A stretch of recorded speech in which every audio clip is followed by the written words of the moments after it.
The Importance of Being Earnest by Oscar Wilde. Narration read by Betsy Bush. Algernon. Reading by Gordon Mackenzie. Part of Lane the Manservant read by Hugh Maguire. John Gonzalez. The role is John Worthing. Lady Bracknell, read by Christian McQuillan. Dina Duncan reading the role of Gwendolen. Miss Prism, read by Sureika Gorringe. Cecily Cardew, read by Cara Schallenberg. Reverend Canon Chasuble, read by Chris Gorringe. Merriman the Butler, read by Peter Yearsley. First Act. Scene: morning room in Algernon's flat in Half Moon Street. The room is luxuriously and artistically furnished. The sound of a piano is heard in the adjoining room. Lane is arranging afternoon tea on the table, and after the music has ceased, Algernon enters. Did you hear what I was playing, Lane? I didn't think it polite to listen, sir. I'm sorry for that, for your sake. I don't play accurately.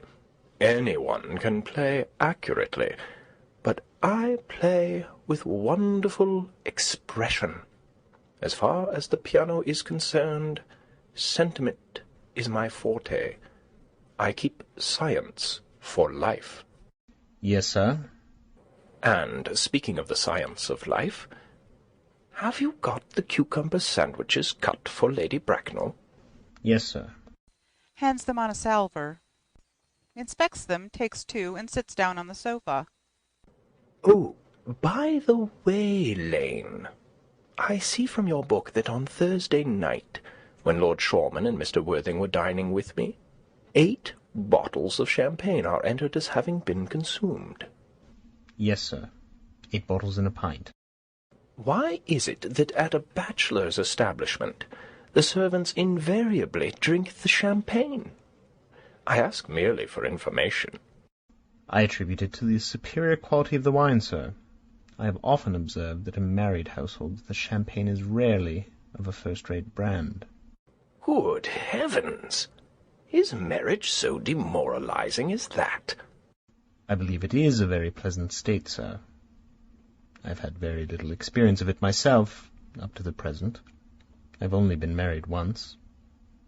That was in consequence of a misunderstanding between myself and a young person. I don't know that I am much interested in your family life, Lane. No, sir. It is not a very interesting subject. I never think of it myself. Very natural, I am sure. That will do, Lane. Thank you. Thank you, sir. Lane goes out. Lane's views on marriage seem somewhat lax. Really, if the lower orders don't set us a good example, what on earth is the use of them? They seem as a class to have absolutely no sense of moral responsibility. Enter Lane. Mr. Ernest Worthing. Enter Jack. Lane goes out.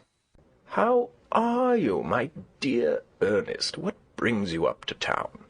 Oh, pleasure, pleasure. What else would bring one anywhere? Eating as usual, I see, Algy.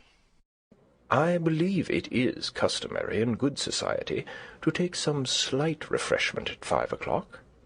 Where have you been since last Thursday? Sitting down on the sofa. In the country. What on earth do you do there? Pulling off his gloves. When one is in town, one amuses oneself. When one is in the country, one amuses other people. It is excessively boring. And who are the people you amuse? Oh, neighbours. Neighbours. Got nice neighbours in your part of Shropshire? Perfectly horrid. Never speak to one of them. How immensely you must amuse them. Goes over and takes sandwich. By the way, Shropshire is your county, is it not? Eh? Shropshire? Yes, of course. Hello. Why all these cups?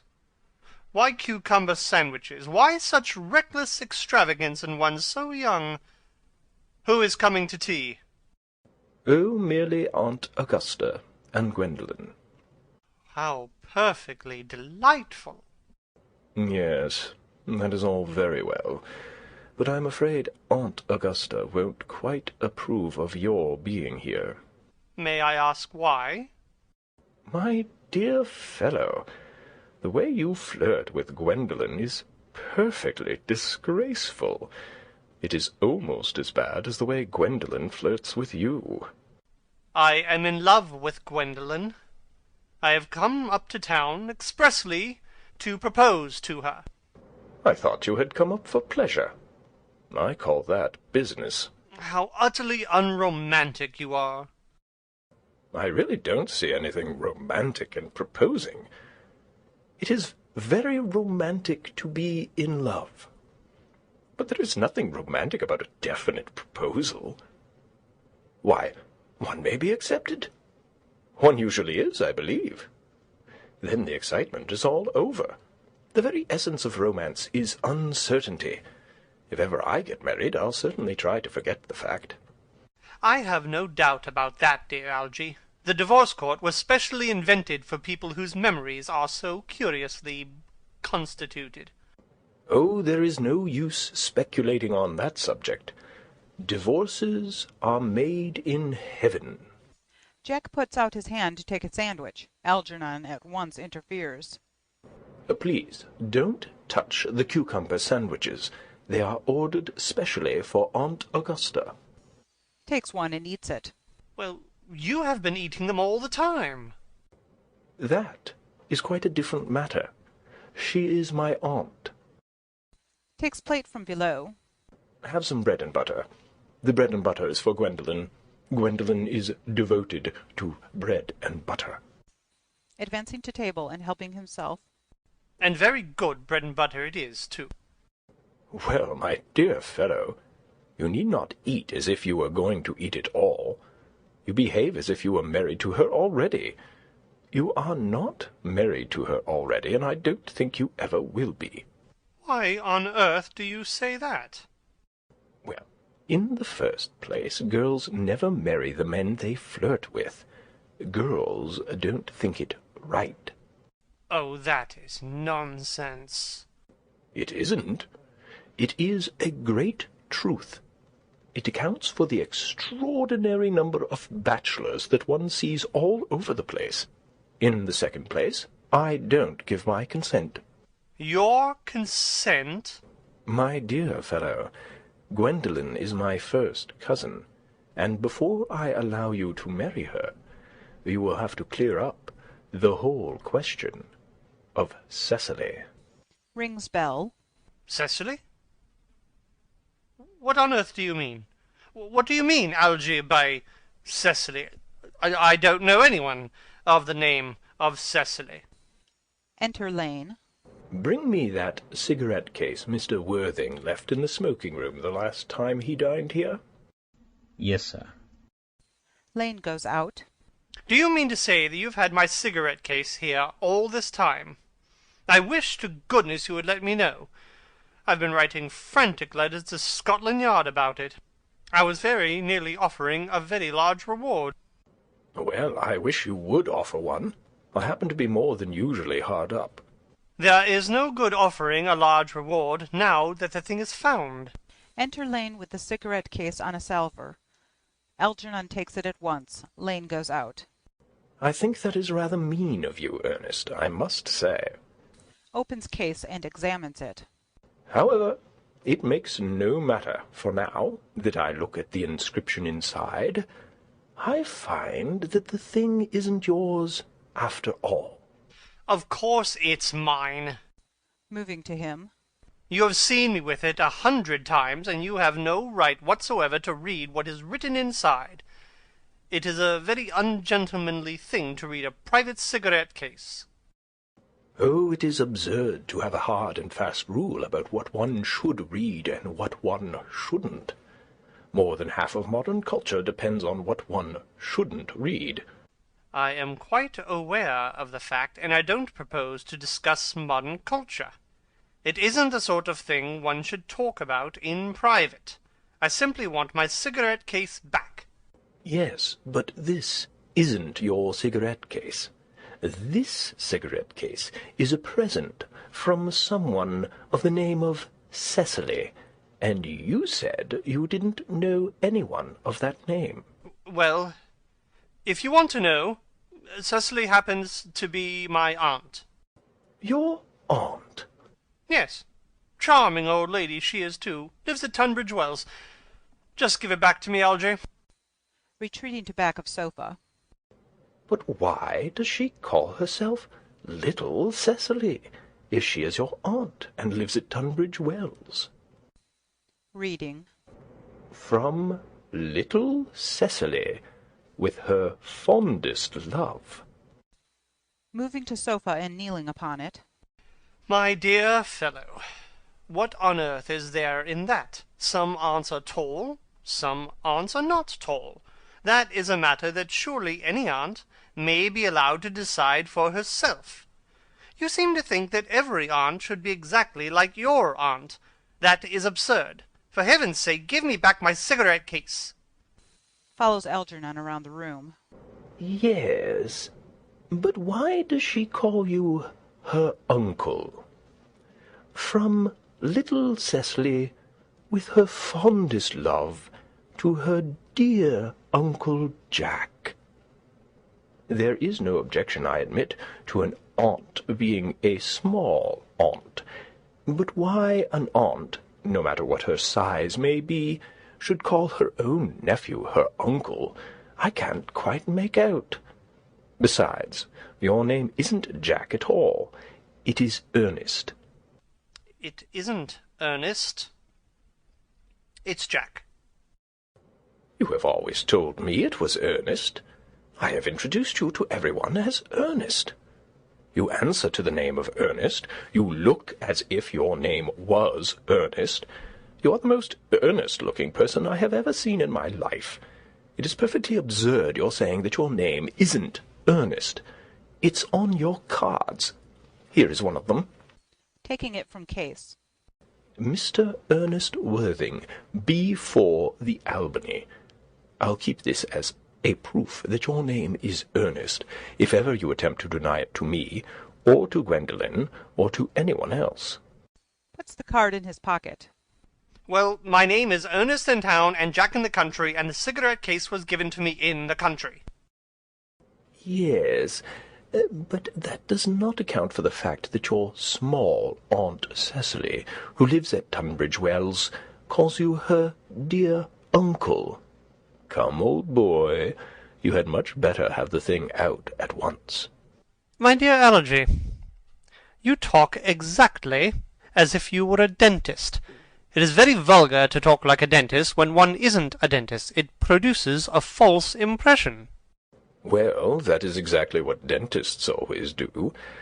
Now go on. Tell me the whole thing.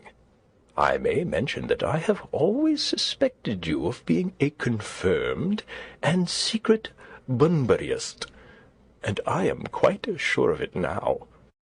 Bunburyist? What on earth do you mean by a Bunburyist? I'll reveal to you the meaning of that incomparable expression as soon as you are kind enough to inform me why you are Ernest in town and Jack in the country. Well, produce my cigarette case first. Here it is. Hands cigarette case. Now produce your explanation, and pray make it improbable. Sits on sofa. My dear fellow, there is nothing improbable about my explanation at all. In fact, it's perfectly ordinary. Old Mr. Thomas Cardew, who adopted me when I was a little boy, made me in his will guardian to his granddaughter, Miss Cecily Cardew. Cecily, who addresses me as her uncle for motives of respect that you could not possibly appreciate, lives at my place in the country under the charge of her admirable governess, Miss Prism. Where is that place in the country, by the way? That is nothing to you, dear boy. You are not going to be invited. I may tell you candidly that the place is not in Shropshire. I suspected that, my dear fellow. I have bunburied all over Shropshire on 2 separate occasions. Now, go on. Why are you Ernest in town and Jack in the country?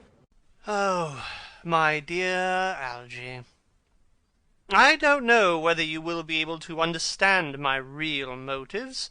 You are hardly serious enough. When one is placed in the position of guardian, one has to adopt a very high moral tone on all subjects. It's one's duty to do so. And as a high moral tone can hardly be said to conduce very much to either one's health or one's happiness, in order to get up to town I have always pretended to have a younger brother of the name of Ernest, who lives in the Albany, and gets into the most dreadful scrapes. That, my dear Algy, is the whole truth, pure and simple. The truth is rarely pure and never simple. Modern life would be very tedious if it were either, and modern literature a complete impossibility. That wouldn't at all be a bad thing. Literary criticism is not your forte, my dear fellow. Don't try it. You should leave that to people who haven't been at university. They do it so well in the daily papers. What you really are is a Bunburyist. I was quite right in saying you were a Bunburyist. You are one of the most advanced Bunburyists that I know. What on earth do you mean? You have invented a very useful younger brother called Ernest, in order that you may be able to come to town as often as you like. I have invented an invaluable, permanent invalid called Bunbury, in order that I may be able to go down into the country whenever I choose. Bunbury is perfectly invaluable. If it wasn't for Bunbury's extraordinary bad health, for instance, I wouldn't be able to dine with you at Willis's tonight, for I have been engaged to Aunt Augusta for more than a week. I haven't asked you to dine with me anywhere tonight. I know. You are absurdly careless about sending out invitations. It is very foolish of you. Nothing annoys people so much as not receiving invitations. You had much better dine with your Aunt Augusta. I haven't the smallest intention of doing anything of the kind. To begin with, I dined there on Monday, and once a week is quite enough to dine with one's own relations. In the second place, whenever I do dine there, I am always treated as a member of the family, and sent down with either no woman at all, or 2. In the third place, I know perfectly well whom she will place me next to tonight. She will place me next Mary Farquhar, who always flirts with her own husband across the dinner table. That is not very pleasant. Indeed, it is not even decent. And that sort of thing is enormously on the increase. The amount of women in London who flirt with their own husbands is perfectly scandalous. It looks so bad. It is simply washing one's clean linen in public. Besides, now that I know you to be a confirmed Bunburyist, I naturally want to talk to you about Bunburying. I want to tell you the rules. I'm not a Bunburyist at all. If Gwendolen accepts me, I'm going to kill my brother. Indeed, I think I'll kill him in any case. Cecily is a little too much interested in him. It is rather a bore. So I'm going to get rid of Ernest, and I strongly advise you to do the same with with your invalid friend who has the absurd name. Nothing will induce me to part with Bunbury, and if you ever get married, which seems to me extremely problematic, you will be very glad to know Bunbury. A man who marries without knowing Bunbury has a very tedious time of it. That is nonsense. If I marry a charming girl like Gwendolen, and she is the only girl I ever in my life that I would marry, I certainly wouldn't want to know Bunbury. Then your wife will. You don't seem to realize that in married life 3 is company and 2 is none. That, my dear young friend, is the theory that the corrupt French drama has been propounding for the last 50 years. Yes, and the happy English home has proved in half the time. Oh, for heaven's sake, don't try to be cynical. It's perfectly easy to be cynical. My dear fellow, it isn't easy to be anything nowadays. There's such a lot of beastly competition about. The sound of an electric bell is heard. Ah, that must be Aunt Augusta. Only relatives or creditors ever ring in that Wagnerian manner. Now, if I get her out of the way for 10 minutes, so that you can have an opportunity for proposing to Gwendolen, may I dine with you tonight at Willis's? Oh, I suppose, if you want to. Yes, but you must be serious about it. I hate people who are not serious about meals. It is so shallow of them. Enter Lane. Lady Bracknell and Miss Fairfax. Algernon goes forward to meet them. Enter Lady Bracknell and Gwendolen. Good afternoon, dear Algernon. I hope you're behaving very well. I'm feeling very well, Aunt Augusta. That's not quite the same thing. In fact, the two things rarely go together. Sees Jack and bows to him with icy coldness. To Gwendolen. Dear me, you are smart. I am always smart. Am I not, Mr. Worthing? You're quite perfect, Miss Fairfax. Oh, I hope I am not that. It would leave no room for developments. And I intend to develop in many directions. Gwendolen and Jack sit down together in the corner. I'm sorry if we are a little late, Algernon, but I was obliged to call on dear Lady Harbury. I hadn't been there since her poor husband's death. I never saw a woman so altered. She looks quite 20 years younger. And now I'll have a cup of tea and one of those nice cucumber sandwiches you promised me. Certainly, Aunt Augusta. Goes over to tea table. Won't you come and sit here, Gwendolen? Thanks, Mamma. I'm quite comfortable where I am. Picking up empty plate in horror. Good heavens! Lane! Why are there no cucumber sandwiches? I ordered them specially. There were no cucumbers in the market this morning, sir. I went down twice. No cucumbers? No, sir. Not even for ready money. That will do, Lane. Thank you. Thank you, sir. Goes out.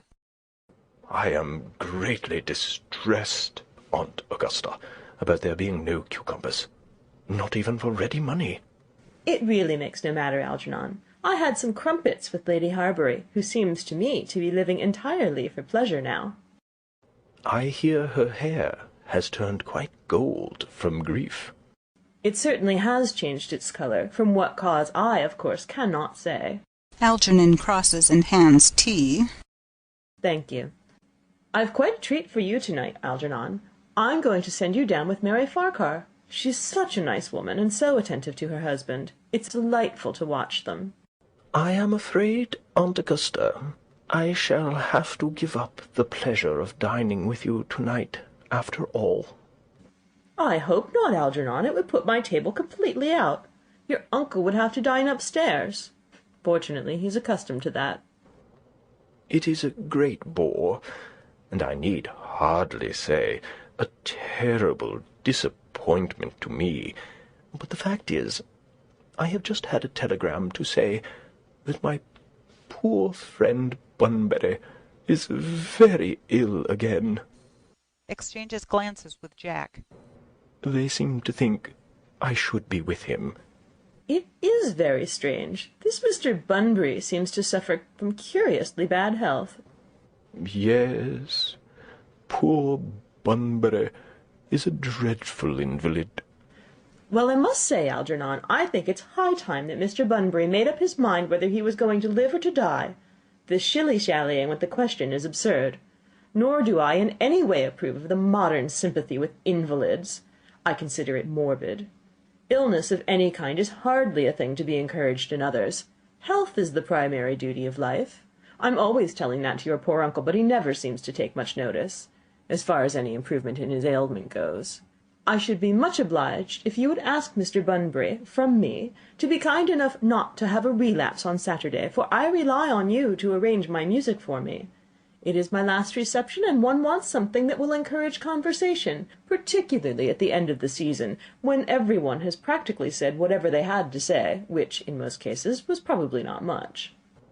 I'll speak to Bunbury, Aunt Augusta, if he is still conscious, and I think I can promise you he'll be all right by Saturday.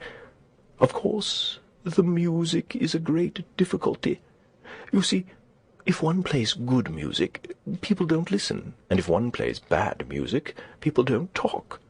But I'll run over the program I've drawn out, if you will kindly come into the next room for a moment. Thank you, Algernon. It is very thoughtful of you. Rising and following Algernon. I'm sure the program will be delightful, after a few expurgations. French songs I cannot possibly allow. People always seem to think that they are improper, and either look shocked, which is vulgar, or laugh, which is worse. But German sounds a thoroughly respectable language, and indeed, I believe, is so. Gwendolen, you will accompany me. Certainly, mamma. Lady Bracknell and Algernon go into the music room. Gwendolen remains behind. Charming day it has been, Miss Fairfax. Pray don't tell me about the weather, Mr. Worthing. Whenever people talk to me about the weather, I always feel quite certain that they mean something else, and that makes me so nervous. I do mean something else. I thought so. In fact, I am never wrong. And I would like to be allowed to take advantage of Lady Bracknell's temporary absence. I would certainly advise you to do so. Mamma has a way of coming back suddenly into her room that I have often had to speak to her about. Miss Fairfax, ever since I met you, I have admired you more than any girl I have ever met, since I met you. Yes, I am quite well aware of the fact, and I often wish that in public, at any rate, you had been more demonstrative. For me, you have always had an irresistible fascination. Even before I met you, I was far from indifferent to you. Jack looks at her in amazement. We live, as I hope you know, Mr. Worthing, in an age of ideals. The fact is constantly mentioned in the more expensive monthly magazines, and has reached the provincial pulpits, I am told. And my ideal has always been to love someone of the name of Ernest. There is something in that name that inspires absolute confidence. The moment Algernon first mentioned to me that he had a friend called Ernest, I knew I was destined to love you. You really love me, Gwendolen? Passionately. Darling, you don't know how happy you've made me. My own Ernest. You really don't mean to say that you couldn't love me if my name wasn't Ernest? But your name is Ernest. Yes, I know it is. But supposing it was something else, did you mean to say that you couldn't love me then? Ah, that is clearly a metaphysical speculation, and, like most metaphysical speculations, has very little reference at all to the actual facts of real life as we know them. Personally, darling, to speak quite candidly, I don't much care about the name of Ernest. I don't think it suits me at all. It suits you perfectly. It is a divine name. It has a music of its own. It produces vibrations. Well, really, Gwendolen, I must say that I think there are lots of other much nicer names. I think Jack, for instance, a charming name. Jack? No, there's very little music in the name Jack. If any at all, indeed. It does not thrill. It produces absolutely no vibrations. I have known several Jacks, and they all, without exception, were more than usually plain. Besides, Jack is a notorious domesticity for John, and I pity any woman who is married to a man called John. She would probably never be allowed to know the entrancing pleasure of a single moment's solitude. The only safe name is Ernest. Gwendolen, I must get christened at once. I mean, we must get married at once. There's no time to be lost. Married, Mr. Worthing? Well, surely. You know that I love you, and you led me to believe, Miss Fairfax, that you were not absolutely indifferent to me. I adore you, but you haven't proposed to me yet. Nothing has been said at all about marriage. The subject has not even been touched on. Well, may I propose to you now? I think it would be an admirable opportunity, and to spare you any possible disappointment, Mr. Worthing, I think it only fair to tell you quite frankly beforehand that I am fully determined to accept you. Gwendolen! Yes, Mr. Worthing? What have you got to say to me? You know what I've got to say to you. Yes, but you don't say it. Gwendolen, will you marry me? Goes on his knees. Of course I will, darling. How long you have been about it. I am afraid you have had very little experience in how to propose. My own one, I have never loved anyone in the world but you. Yes, but men often propose for practice. I know my brother Gerald does. All my girlfriends tell me so. What wonderfully blue eyes you have, Ernest. They are quite, quite blue. I hope you will always look at me just like that, especially when there are other people present. Enter Lady Bracknell. Mr. Worthing, rise, sir, from this semi-recumbent posture. It's most indecorous. Mamma! He tries to rise. She restrains him. I must beg you to retire. This is no place for you. Besides, Mr. Worthing has not quite finished yet. Finished what, may I ask? I am engaged to Mr. Worthing, Mamma. They rise together. Pardon me, you are not engaged to anyone. When you do become engaged to someone, I or your father, should his health permit him, will inform you of the fact. An engagement should come on a young girl as a surprise, pleasant or unpleasant, as the case may be. It's hardly a matter that she should be allowed to arrange for herself. And now I have a few questions to put to you, Mr. Worthing. While I'm making these inquiries, you, Gwendolen, will wait for me below in the carriage. Mamma! In the carriage, Gwendolen. Gwendolen goes to the door. She and Jack blow kisses to each other behind Lady Bracknell's back. Lady Bracknell looks vaguely about as if she could not understand what the noise was. Finally turns around. Gwendolen, the carriage. Yes, Mamma. Goes out, looking back at Jack. Sitting down. You can take a seat, Mr. Worthing. Looks in her pocket for notebook and pencil. Thank you, Lady Bracknell. I prefer standing. Pencil and notebook in hand. I feel bound to tell you that you are not down on my list of eligible young men, although I have the same list as the dear Duchess of Bolton has. We work together, in fact. However, I am quite ready to enter your name, should your answers be what a really affectionate mother requires. Do you smoke? Well, yes, I must admit I smoke. I am glad to hear it. A man should always have an occupation of some kind. There are far too many idle men in London as it is. How old are you? 29. A very good age to be married at.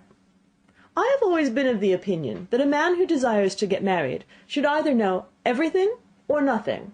Which do you know? I know nothing, Lady Bracknell. I am pleased to hear it. I do not approve of anything that tampers with natural ignorance. Ignorance is like a delicate exotic fruit. Touch it and the bloom is gone. The whole theory of modern education is radically unsound. Fortunately, in England at any rate, education produces no effect whatsoever. If it did, it would provide a serious danger to the upper classes, and probably lead to acts of violence in Grosvenor Square. What is your income? Between 7,000 and 8,000 a year. makes a note in her book. In land or in investments? In investments, chiefly. That is satisfactory. What between the duties expected of one during one's lifetime, and the duties extracted from one after one's death, land has ceased to be either a profit or a pleasure. It gives one position, and prevents one from keeping it up. That's all that can be said about land. I have a country house, with some land, of course, attached to it, about 1,500 acres, I believe, but I don't depend on that for my real income. In fact, as far as I can make out, the poachers are the only people who make anything of it. A country house? How many bedrooms? Well, that point can be cleared up afterwards. You have a town-house, I hope. A girl with a simple, unspoiled nature like Gwendolen could hardly be expected to reside in the country. Well, I own a house in Belgrave Square, but it is let by the year to Lady Bloxham. Of course, I can get it back whenever I like at 6 months' notice. Lady Bloxham? I don't know her. Oh, she goes about very little. She is a lady considerably advanced in years. Ah, nowadays that is no guarantee of respectability of character. What number in Belgrave Square? 149. Shaking her head. The unfashionable side. I thought there was something. However, that could be easily altered. Do you mean the fashion or the side? Both, if necessary, I presume. What are your politics? Well, I'm afraid I really have none. I am a Liberal Unionist.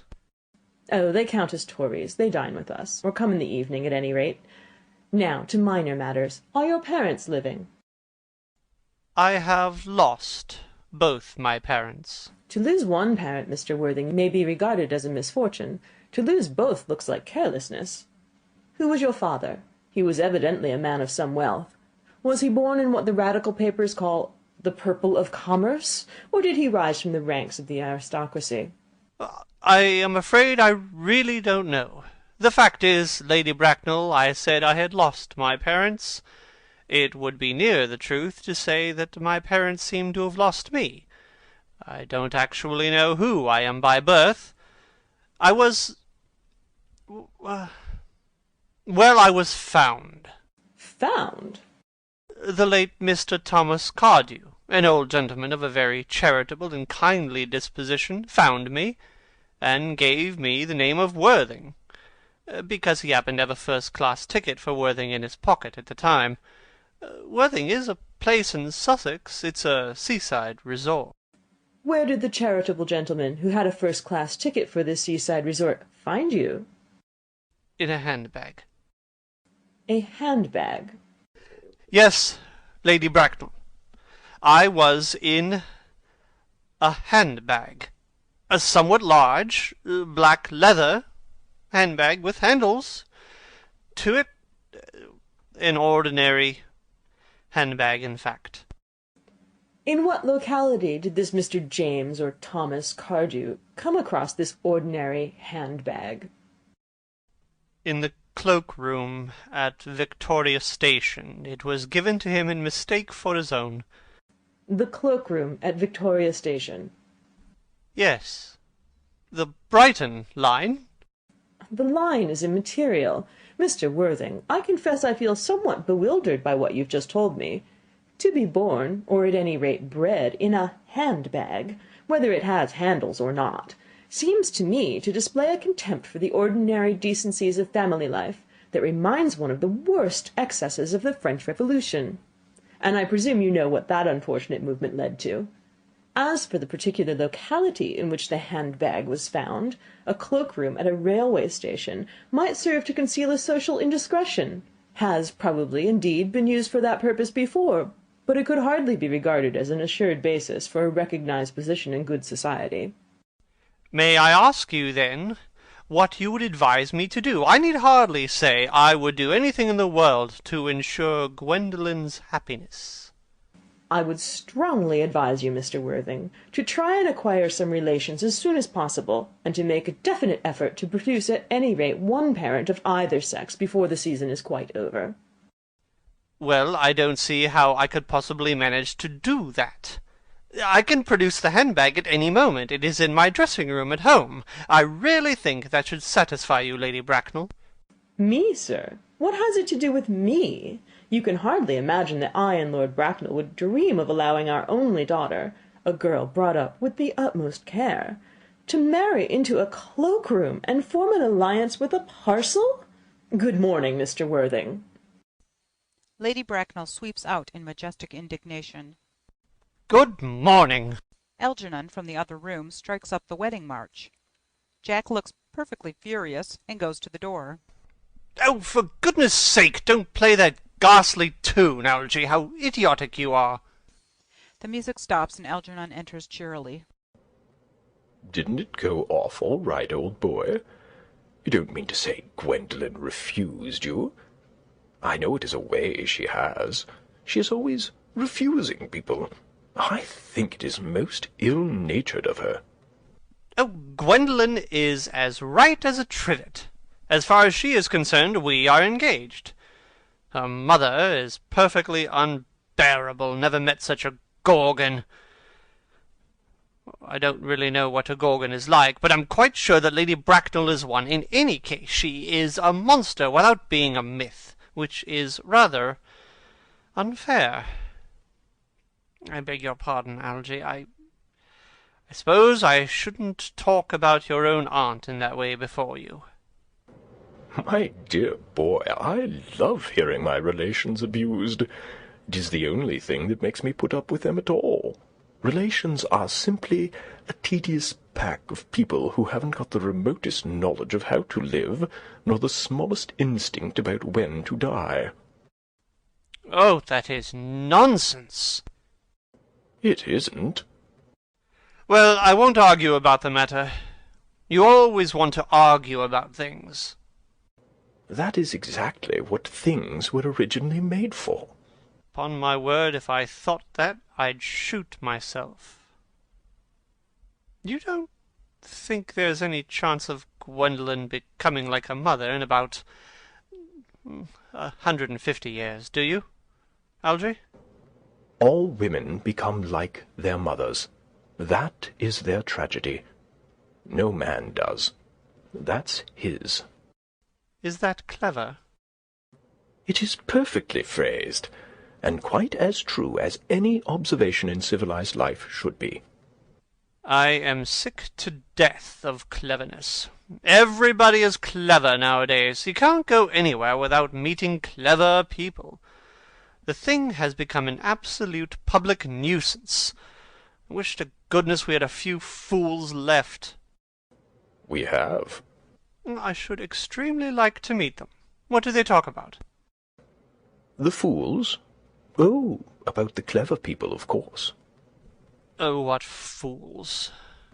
By the way, did you tell Gwendolen the truth about your being Ernest in town and Jack in the country? My dear fellow, the truth isn't quite the sort of thing one tells to a nice, sweet, refined girl. What extraordinary ideas you have about the way to behave to a woman. The only way to behave to a woman is to make love to her, if she is pretty, and to someone else, if she is plain. Oh, that is nonsense. What about your brother? What about profligate Ernest? Oh, before the end of the week I shall have got rid of him. I'll say he died in Paris of apoplexy. Lots of people die of apoplexy quite suddenly, don't they? Yes, but it's hereditary, my dear fellow. It's a sort of thing that runs in families. You had much better say a severe chill. You are sure a severe chill isn't hereditary, or anything of the kind? Of course it isn't. Very well, then. My poor brother Ernest, to be carried off suddenly in Paris by a severe chill. That gets rid of him. But I thought you said that Miss Cardew was a little too much interested in your poor brother Ernest. Won't she feel his loss a good deal? Oh, that is all right. Cecily is not a silly romantic girl, I am glad to say. She's got a capital appetite, goes long walks, and pays no attention at all to her lessons. I would rather like to see Cecily. I will take very good care you never do. She is excessively pretty, and she is only just 18. Have you told Gwendolen yet that you have an excessively pretty ward who is only just 18? Oh, one doesn't blurt these things out to people. Cecily and Gwendolen are perfectly certain to be extremely great friends.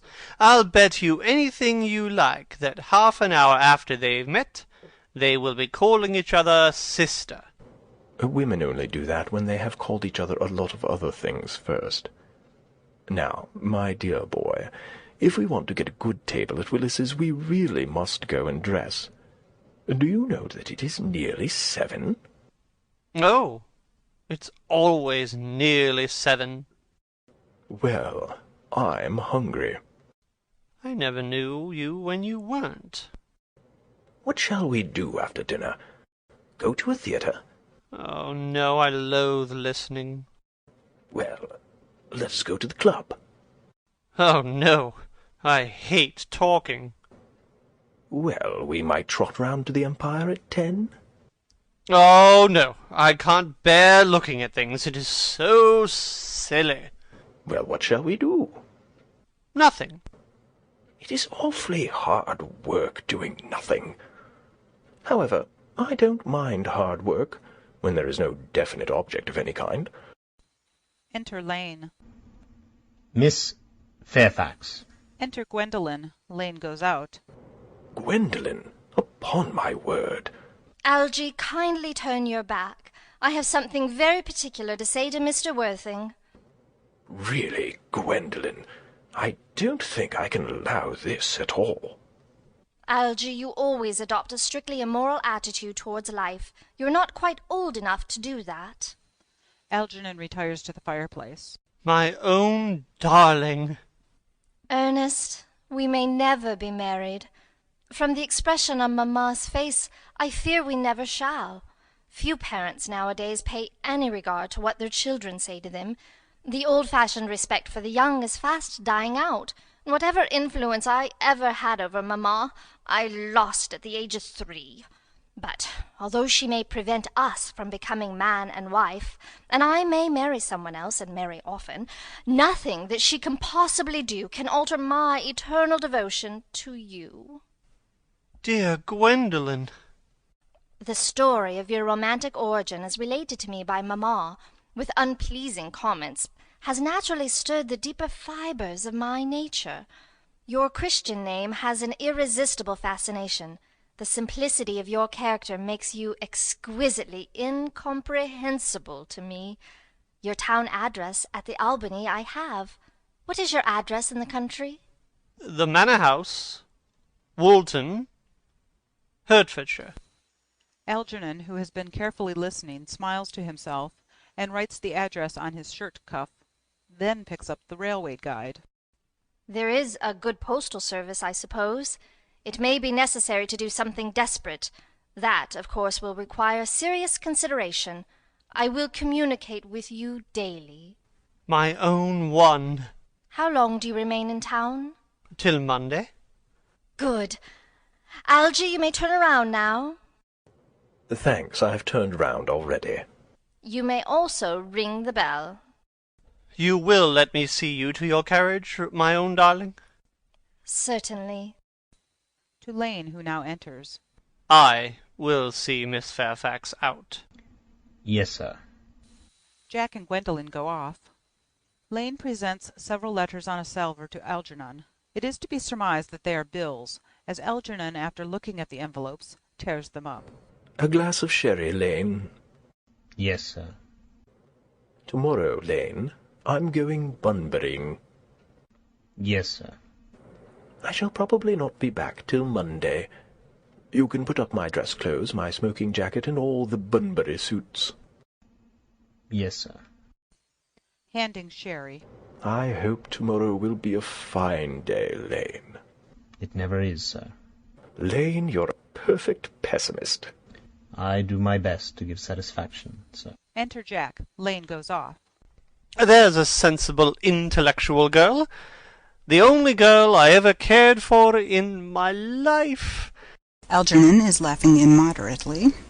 What on earth are you so amused at? Oh, I'm a little anxious about poor Bunbury, that is all.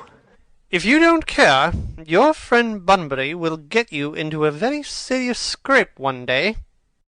I love scrapes.